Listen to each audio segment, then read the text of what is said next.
The buzz around the Texas Tech football team continues to grow, but could the Red Raiders continue their winning ways on the road against an in-state rival? Coming up, we'll have a look on the highlights, stats, and scores from Texas Tech versus Houston. The local radio waves were filled with the voices of Texas Tech students as the university's only student-run station joined others around the world for a special broadcast marathon. Find out how Red Raiders helped promote the importance of college radio during an annual event. And the life of a college student typically includes hours spent in the classroom preparing for their future careers. But not all of the lessons here at Texas Tech take place in an academic space. We'll show you how one campus department is preparing Red Raiders for their future with a series of events that offer lessons just as important as any course lecture. This is the MCTV Weekday Update. Welcome to the Monday edition of the MCTV Weekday Update. I'm Julieta Ortiz. And I'm Dayanara Beltran. The energy around the Texas Tech football team has been high this season, with many fans holding out hope for the chance at a Big 12 championship and beyond. So far, the Red Raiders have kept those dreams alive, winning their first 4 games by an average of 40 points. But after a week off, could the Red Raiders continue that momentum as they headed to Houston for their next Big 12 test? Both Texas Tech and Houston entered Saturday's contest unbeaten with 4-0 records, but the Red Raiders came in as favorites even on the Cougars' home turf. Tech proved early why they were favored to win by going up 15-3 after running back Cameron Dickey caught a short pass from quarterback Barrett Morin. On the very next drive, linebacker Jacob Rodriguez intercepted a pass, setting up the Red Raiders for another touchdown by running back Jacoby Williams. Tech kicked another field goal at the end of the half and sent Houston to the locker room, down 25-11. The second half action was a bit slower, with the Red Raiders only scoring a field goal in third quarter and another touchdown by Jacoby Williams in the fourth. But in the meantime, Tech's defense shut down the Cougars, limiting Houston to 267 total yards on the offense, causing 3 turnovers. In comparison, the Red Raiders had 552 total yards offense, and Barrett Morin contributed 345 yards with 28 completions on 40 attempts.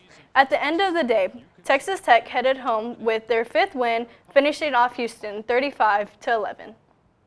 Saturday's win gives the Red Raiders their best start to a season since 2013, and so far, the Red Raiders have won by 20 or more points.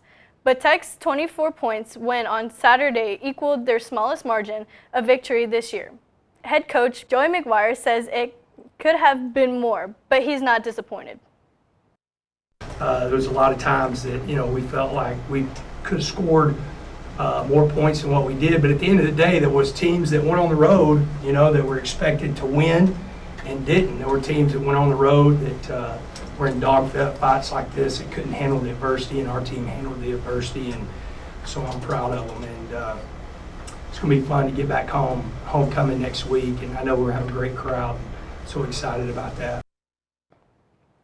Just as Coach McGuire mentioned, the Red Raiders finally returned home for the first time in 3 weeks. Homecoming at the Jones should bring in a huge crowd, and the nation will be watching as the team defends their first top 10 ranking in 12 years. This week's opponent is the Kansas Jayhawks, who are coming off of a win of UCF. This weekend's showdown is set for 6:30 p.m. kickoff with national coverage on Fox. With football out of town, it was another busy weekend around the Lubbock area. Here on campus, a couple of annual events took place, including a marathon broadcast by Texas Tech student radio station. World College Radio Day 2025 took place last Friday and Saturday around the globe. Each year, KTXT, the Raider 88.1 FM, joins in the celebration by hosting a 24-hour live radio marathon here on campus. Starting at 8 a.m. on Friday, staff members and volunteers took over the radio waves with a variety of music talk shows, remote broadcasts, and even live bands in the studio.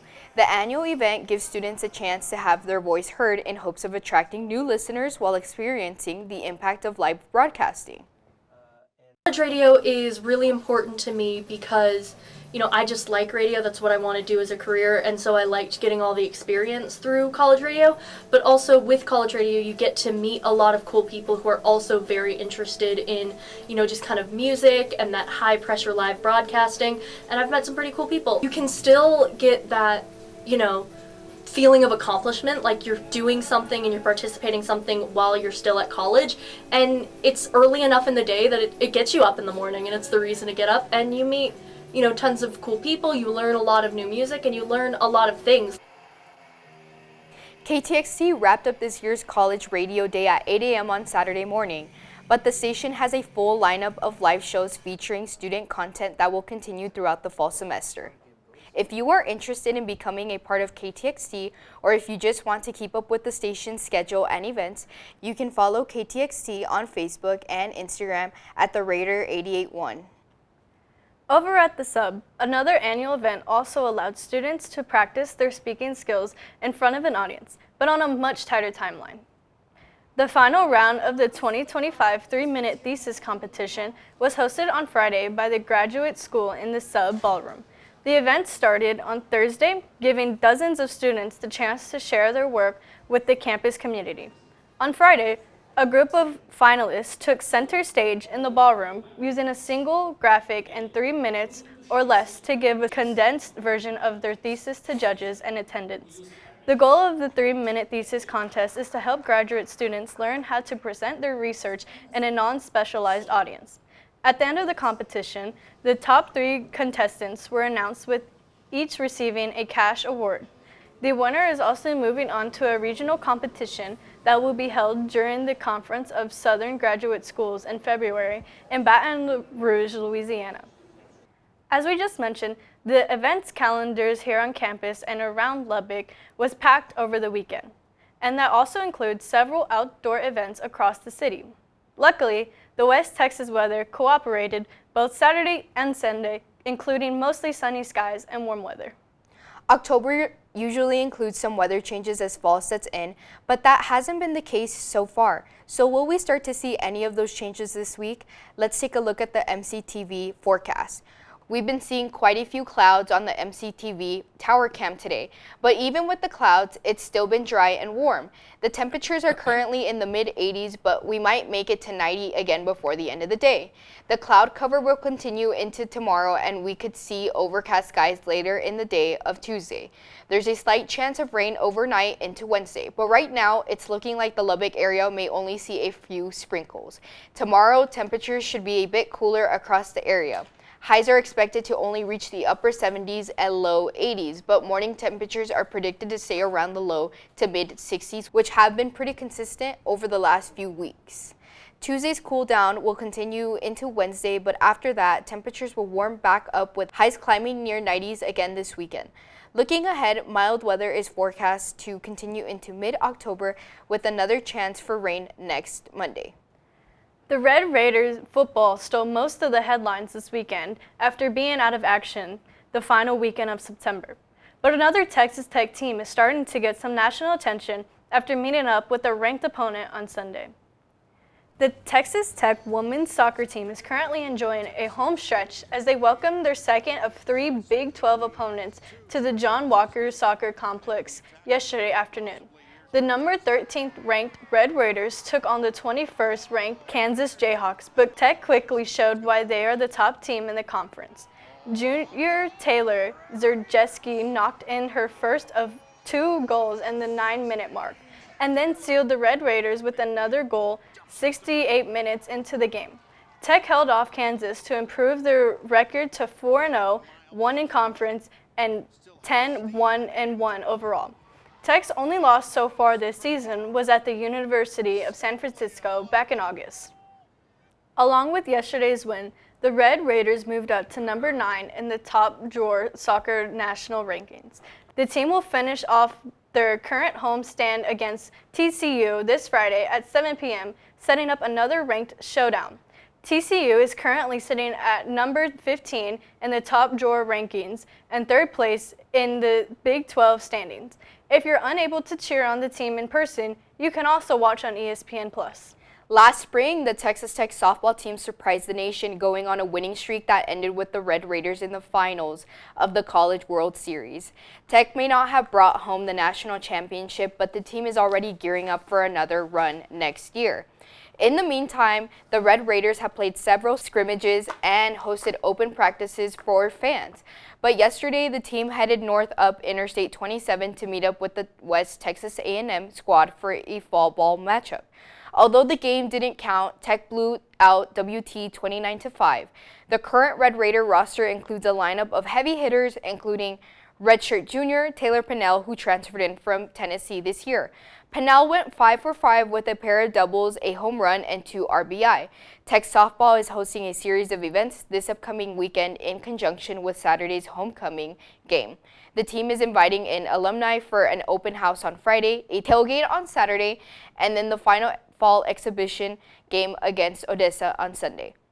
A college education comes in different forms, and many of those lessons are learned beyond the classroom, sometimes even in a simulated setting where a lecture would normally be out of place. But twice a year, one campus group calls on the skills of a local expert to help students learn the right way to behave in a situation many professionals face on a regular basis. Last Tuesday, the University Career Center hosted the Fall Mocktail Party. The event was a unique way for students to learn skills from a professional etiquette coach who explained the importance of good manners. Once the formal lesson was done, attendees then had a chance to practice those skills and receive feedback at the end of the night. Brenda Becknell, owner of the Robert Spence Agency, comes to campus several times a semester to help with UCC events. Becknell continues to assist with events like this with hope that their knowledge will help students find success in their future careers. I really think that what the Career Center does is so important because they give the students opportunities to learn skills that they do not learn in the classroom. And all of that is very, very important, but they've got to be able to apply it in a very civilized and socially correct way in the community and in the world. Tuesday's mocktail party was the first of 2 etiquette events held each semester by the University Career Center. The second of those events is the Fall Etiquette Dinner, which is scheduled for Wednesday, October 29th at 6 p.m. at the McKenzie Market Alumni Center. Registration is required, but if you're interested, you can find much more information by visiting the careercenter.ttu.edu and clicking on the Events tab near the top of the page. So, Julieta, have you attended any of the Career Center's events like the mocktail party? I have not, but I think they are a good way for students to network and connect and get good skills. I agree. That's all for today's edition of the MCTV Weekday Update. Thanks so much for joining us, and be sure to check ttuhub.net every day for more news. We'll see you on Thursday.